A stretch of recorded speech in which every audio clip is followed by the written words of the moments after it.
Hello, I'm Sulaiman. Welcome to your informative and educative program, DPR, the Nigeria Oil and Gas Industry Regulator. The intellectual and ebullient director and chief executive officer of DPR, Engineer Sarki Awalu, has added a new dimension to the regulatory functions of the department. What did he add? He said DPR is the business enabler in the Nigerian oil and gas industry. Just listen to him. DPR, Department of Petroleum Resources, we are business enablers and opportunity providers. We create the business of oil and gas and ensure that it is sustained. Our focus today is on marginal fields, that is, oil fields assumed not profitable by major oil companies. DPR in 2003 auctioned the first marginal fields via a bid. Then 17 licenses were awarded to sole operators and 7 awarded to joint venture operators, making a total of 24 licenses awarded to 31 companies. Today, you'll hear from the director, CEO himself, how those fields are performing and the journey so far. This will come first, after our usual DPR tidbits. The Department of Petroleum Resources has taken another giant step forward with the launch of its Search, Rescue and Surveillance Program, SARAS. Now, addressing a select audience at the event in Lagos, the director and CEO of DPR, Engineer Sarki Awalu, observed that as a nation, we need to rewrite our history. Getting the oil out to guarantee the wealth of our nation, far in the delta of our country and in the offshore economic region of our nation, requires specialized equipment like the one we are going to see to ensure and guarantee lives of our people working in those difficult terrain.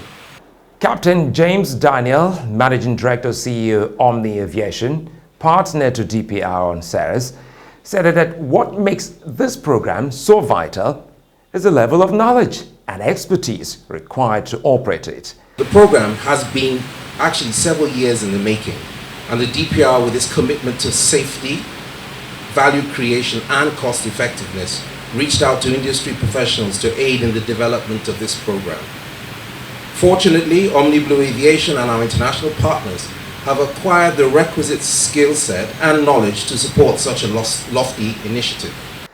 DPR Director, CEO cut the ceremonial tape to flag off SARAS with one of the helicopters slated for its operations. Officials and representatives of major stakeholders including Accident Investigation Bureau AIB, NEMA, FRSC, IPMAN, IPPG, and many others were in attendance. For more than 60 years, explorations and production of crude oil has been going on in Nigeria, especially the Niger Delta inland basin, the swamp and shallow waters. Now, these were carried out by the multinational oil companies. However, some of the fields discovered were considered not profitable enough. That was why in 2003, the federal government deemed it right to bring in Nigerian investors to tinker with these fields. Now, in this background report, the story will try to explain what marginal field is all about, the performance of the fields since inception, and the department's supervisory responsibility. Exploration of crude oil in Nigeria dates back to 1903 when Nigerian Bitumen Corporation, a German company, conducted exploratory work in the country. At the onset of World War I, the firm's operations were stopped. Thereafter, licenses were given to the Aki Exploration Company and Whitehall Petroleum, but neither of the companies found oil of commercial value. They returned their licenses in 1923. A new license covering 920,000 square kilometers was given to Shell Daaki Petroleum Development Company of Nigeria a consortium of Shell and British Petroleum, then known as Anglo-Iranian Oil Company. The company began exploratory work in 1937. The consortium was granted license to explore oil all over the territory of Nigeria. Then, the Second World War came and they left, only to come back after the war. But this time around, the acreage allotted to it in the original license was reduced. Drilling activities started in 1951 with the first test well drilled in Owerri area in today's Imo State. However, in 1953, crude oil was discovered in non-commercial quantities at Akata, near Eket, in today's Akwa Ibom State. Prior to the Akata find, the company had spent around £6 million on exploratory activities in the country. In pursuit of commercially available petroleum, Shell BP in 1956 found oil in commercial quantity at Oloibiri in today's Bayelsa State. Other important oil wells discovered during the period were Afam and Bomu in Rivers State. Hence, production of crude oil began in 1957, and in 1960, a total of 847,000 tons of crude oil was exported. Towards the end of the 1950s, non-British firms were also granted license to explore for oil. Mobil Unlimited came in 1955. Tenneco joined the rush for black gold 1960. Gulf Oil and later Chevron joined in 1961. Ajip came in 1962, while ELF also came in 1962. After that, the Nigeria economy seemingly experienced a strong growth. However, competition for the profits from crude oil created serious challenges, as these companies preferred fields which are deemed commercially viable while leaving the ones they assumed less viable. These fields are all in the Niger Delta region. They covered the land, swamp, and shallow waters. Majority of the fields were previously held by Shell, ExxonMobil, Chevron, Ajip, and Total. It was not until about 20 years ago that the federal government, through its agency, the Department of Petroleum Resources, decided to retrieve the fields from these companies and hand some of them over to serious Nigerian investors through bidding process. Under the Petroleum Amendment Act No. 23 of 1996, the President has the power to declare a field as a marginal field. This power applies where a discovery has been made, but the field has been unattended for 10 years from discovery. Most of these discoveries were made by international oil companies, IOCs, but did not develop these fields due to a combination of factors. However, most of the marginal fields remained undeveloped for more than 10 years, and only a few of them have been appraised. As part of the local content framework in Nigeria, eligibility to bid for the fields is open only to a registered Nigerian company which is at least 51% owned by Nigerian citizens and where no single shareholder owns more than 25% of the shares. So, there must be at least 4 shareholders. The DPR has, however, clarified that a foreign technical partner can hold up to 49% equity through a Nigerian registered company if the company can demonstrate it has upstream oil and gas experience and has the technical capability to evaluate and develop the asset. These requirements have created opportunities for Nigerians to further participate in the lucrative oil and gas sector and to partner with foreign companies. The first marginal field bid round was held in 2003. 17 licenses were awarded to sole operators and 7 awarded to joint venture operators. Hence, a total of 24 licenses were awarded to 31 companies. In 2020, there was another bid round process. Just recently, the Director and Chief Executive Officer, DPR, Engineer Sarki Awalu, with his team, visited one of the marginal field operators. The director was elated at what he saw as the company not only operating the field but also building a modular refinery to refine its crude and turn the natural gas to LPG. This is a model that needs to be catalyzed and replicated elsewhere. And I think this is a school that other refiners, especially in the private sector, they can come to really learn how it is being done. Thank you for that report. I hand you over to Femi for the question and answer segment of the program with no other person than the energetic Director and Chief Executive Officer, Department of Petroleum Resources, Engineer Sarki Awalu. Thank you, Sulaiman. Dear viewer, I have with me in this interview segment a visionary gentleman who knows his onions. It's my pleasure to host the Director, CEO, Department of Petroleum Resources, that is Engineer Sarki Awalu. You're welcome, sir. Thank you very much for having me. The issue at hand this time around is marginal fields. I'm sure quite a number of Nigerians want to know, as much as possible, about marginal field operations. So my first question, sir, to you would be to just describe what a marginal field is to the layman on the street who is watching you, sir.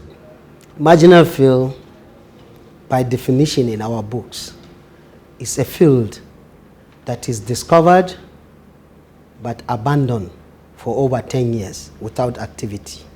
So that field is termed as marginal. And it could be a field that by virtue of assessment, the Minister of Petroleum Resources may classify it as marginal with consent of Mr. President.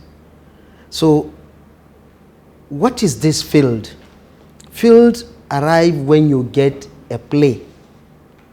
And this play, you play in a concession. You have a concession, you play in a concession. From that play, you get a lead. From lead, you get a prospect. And when you drill that prospect, you have a field. And when you drill and discover that field, for some big companies, you may discover a prospect to a field, but that may not be commercially viable to the international oil companies. So with that, they just leave it in a, just like keep it, marginalize it, because they know they will make money out of it. Because as abandoned, they will now write to DPR, or DPR now observe that the field is inactive for 10 years. We write to them and we say, look, this field, it seems that you are not active on it, so we will take it into basket and we will auction it, and we will get a smaller operator, ring fence it, and give it a different operational terms and condition, as well as fiscal term, in a way that the owner of the OML will have overriding royalty, government also will have some royalty, and the investor, new investor, will have some money. So it's like a very win-win field situation. That's marginal field. Okay, sir. Do you still want to look further at a marginal field in terms of the capacity or volume of oil or hydrocarbon that is within that field? Normally, marginal field is not being classified as volume of oil. Okay. It's being classified as whether or not it is economical to the OML holder or not. The volume that is economical to one IOC may be different from the volume that is economical to another, because they have different approach, different technology, different business model, and different strategy of development. Some, they may consider a field with maybe 50 million barrel as marginal. Some, they consider a field with 30 million barrel as non-marginal. So it is just no two fields are same. Okay, because I personally, the first time I came across the word marginal, my sense of understanding was, oh, maybe the degree, quantity of oil to be gotten from there must be very small, you know. But I think you have clarified that point for us. Thank you very much, sir. Thank you. Now, the first marginal field bid round in Nigeria was held in 2003, from the records we hear, and there were 17 licenses issued to sole operators, 7 of which were to issued as joint venture licenses, while others were to sole operators, and this brought the total number to 31, licenses to 31 companies. So, how many of these 24 licenses are still, being properly operated right now? Just as you said, 31 companies, 24 licenses. That is exactly what happened. Out of the 24 licenses, only 13 are operational. 11 were non-operational after 18 years. So there are a lot of issues. The country was learning. It was like a trial test. Even before 2003, the attempt was made for divesting smaller assets to Nigerian companies. And the success of that really led to say, okay, harness these smaller assets, push it out to Nigerian companies and to see how they can develop. So fortunately for the country, out of those 24 awards, because marginal field does not have license. It does have an award. The license oil mining lease is to the OML holder. And the prospecting license is converted into oil mining lease. So the fields that are marginalized or classified as marginal, you get a company, you award the field for a certain period as per the condition. We want to quickly look at what the contribution of marginal fields is to the total per day production of crude oil in Nigeria. You see, that is why we say marginal field is very, very, very critical and important to Nigerian economy, as oil and gas remain the main bottom line of the country. As we speak today, the existing marginal fields, those 13 that are producing, they contribute up to 3% of the total production per day. And they contribute up to 3% of the reserve addition. So imagine if we have a lot, this marginal field, imagine if all the 24 are working. We are talking about contribution of up to 5% or more. So and how would you describe the performance of these companies, overall? Well, I can say that so far so good. We have the good, the bad, and the ugly. The good are the ones that really take it as business and they grow. Some of the companies are now vertically integrated companies. Some they do have refining companies. Some they do have gas plant. They integrate the business. And we have those that, well, they are performing non-optimally, suboptimal, because there is lack of financial stewardship, lack of corporate governance, and so forth and so on. And we have the ugly, those that could not even work completely. They really force government to revoke those assets. So you can see that just as we described, the performance, we can say, well, 55% of the issued marginal award letter, they are working, while 45, they are not working, they are even revoked.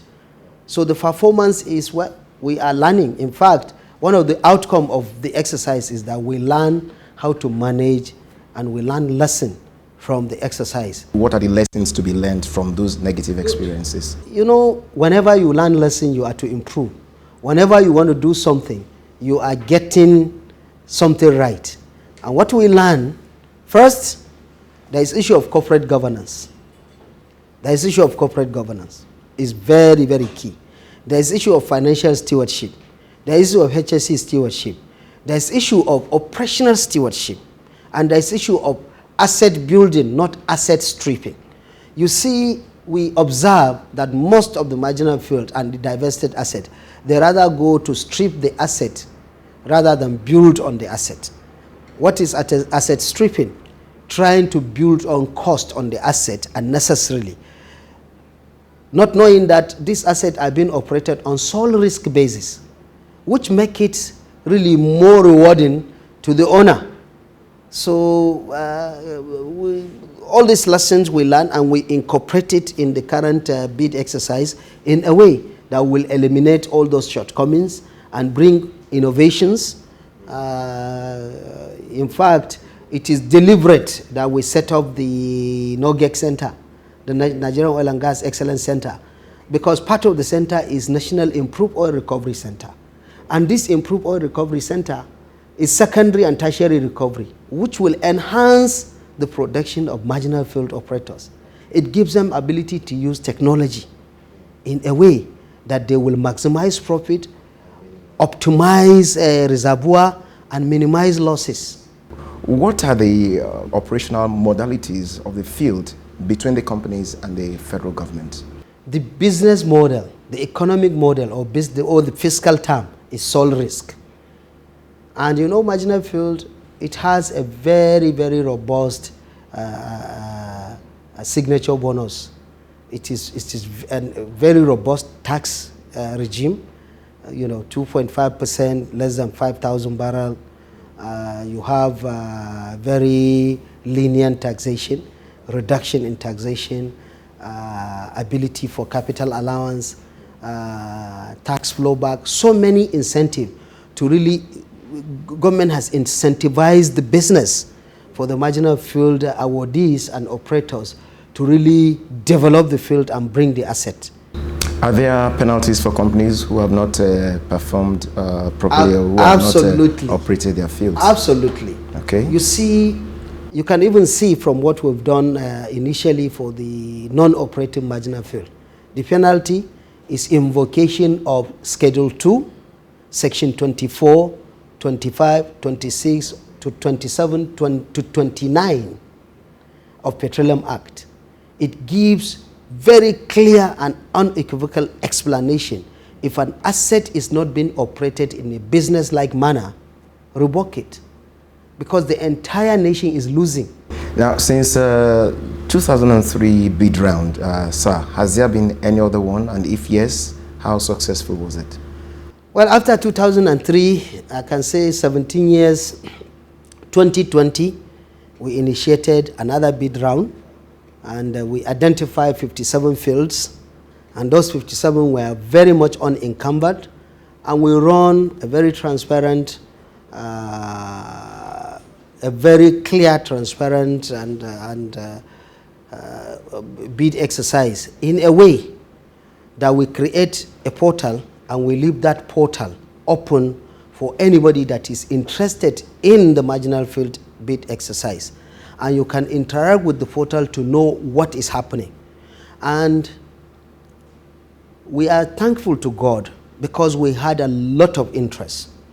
Normally, if you are auctioning any field, you need to have a minimum of 10 people interested in it. We put for auction 57 fields. We had over 630 applicants going for it. So that really confirmed the investability of the country, willingness for companies to participate, interest in our assets. Then we pre-qualified over 500 companies.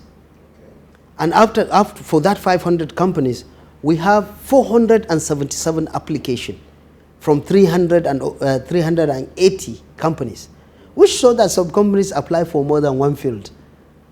And we sell the data, we make the data available. That is the lesson we learned from previous marginal field. This time around, you cannot get an award till you pay the signature bonus.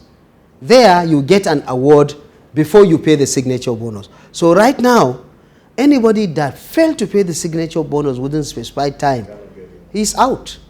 So those are the kind of lessons that we learn and implement on this 2020 marginal field bid round. Thank you, sir. Following up on that, do you give priority to local oil companies in the bid round? Yes. As in the manner of talking about the local content. Yes, you know what we do? The entire marginal field exercise is for Nigerian companies. Okay. In fact, these 623 companies are Nigerian. We have over 82 foreign companies. because it's online and it's released worldwide, they applied, they indicated their interest to show our investability. So how do we really assess? There are criteria in which we put in the guidelines. First criteria is technology. Second criteria is spread in the country. Third criteria is ability for you to carry along the host community. Fourth criteria, ability for you to fortify the business, because we don't want you to come. It's something that we want to grow the economy. And fifth criteria is ability for you to operate with impeccable technical team that can bring forth their own experience to really grow the industry. Thank you very much, Director, sir. It's been my pleasure, hosting you on this interview segment, and we look forward to seeing you some other time very soon. Thank you very much for watching. Back to Sulaiman. I am Femi Fafiebi. I hope you've been well informed on the topic of today, marginal oil field. You're free to go to the department's offices spread across the country for more information. It is right to invest in your country, Nigeria. Do not fail to be with us next week, the same time, for another wonderful topic. Till then, goodbye.